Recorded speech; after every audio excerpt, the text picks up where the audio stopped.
now that we have removed the screws, you will see that this will lift up and you have exposed the valve, bottom portion of the valve.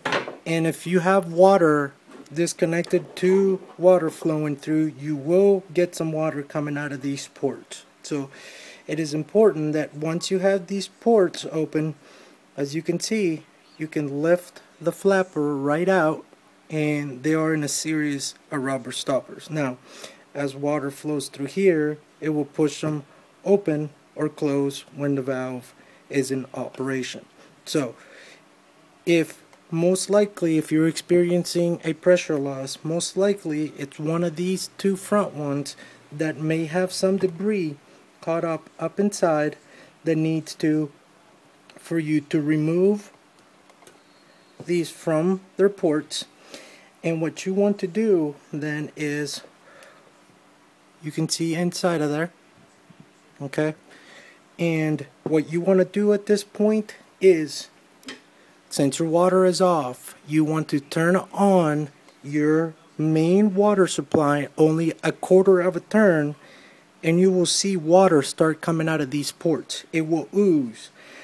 While the water is oozing out of there, you can go ahead and watch as that water comes out, and you will see debris come out, or anything that is the result that's clogging up your valve and making you lose water pressure. Now, you can remove all of these flappers if you want all at once, and just turn the water on very slowly to allow water to escape, thus flushing out any debris that may be inside of these ports.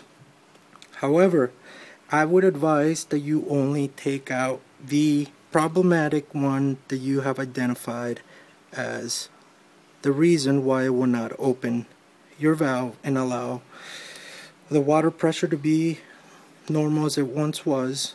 And when you're putting these back in, you need to push them all flush down into the valve. So once you have done that and the water has gone through and you have done everything you need to do, you have to, first off, you want to replace the top of the valve. Will go on first. So you would put that back on as such.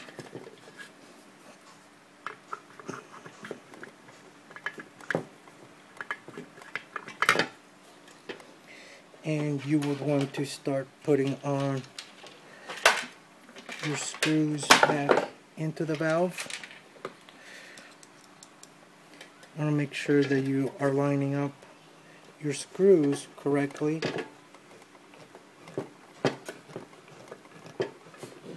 Again, I recommend that you put these screws not one at a time, but that you go in series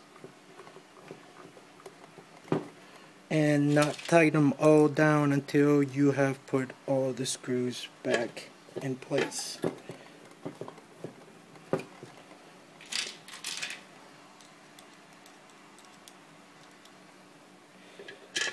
I would not recommend using a power drill to do this, because you again run the risk of cross threading, and you do not have control of the torque with a power tool.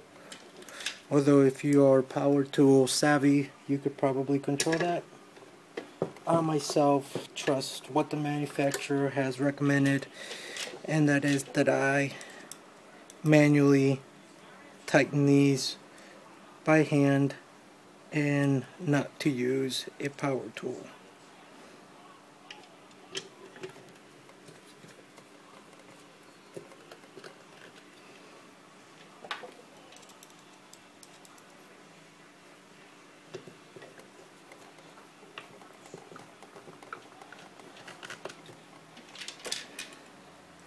Once I get to the middle here, I go ahead and just thread them all the way down tightly, and then I come back through and check that all these get tightened. Again, no more than once you feel the resistance, go ahead and let go, of the screwdriver because you have tightened enough. Once we have all these back into their respective spot and they are all tightened as they should be, we're going to go ahead and put the plate back in. This is rather a little bit of a challenge here because this plate has to fit into those grooves right in there. So best thing would be to just match up. I know that this end goes here.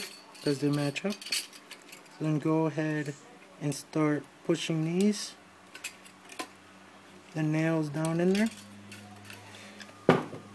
And you can take your screwdriver again and start driving these inside. However, I would try and get this as even as you can back into its place before you go ahead and start pushing these the whole way inside.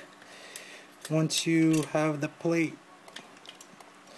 back into place, you would push these down as such.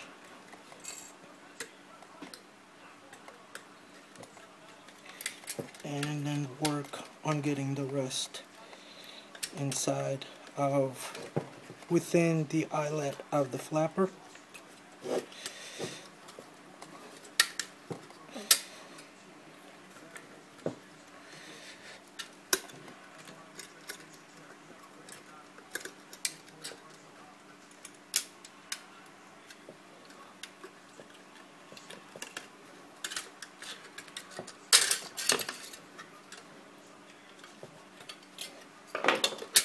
I'm gonna have to start over here.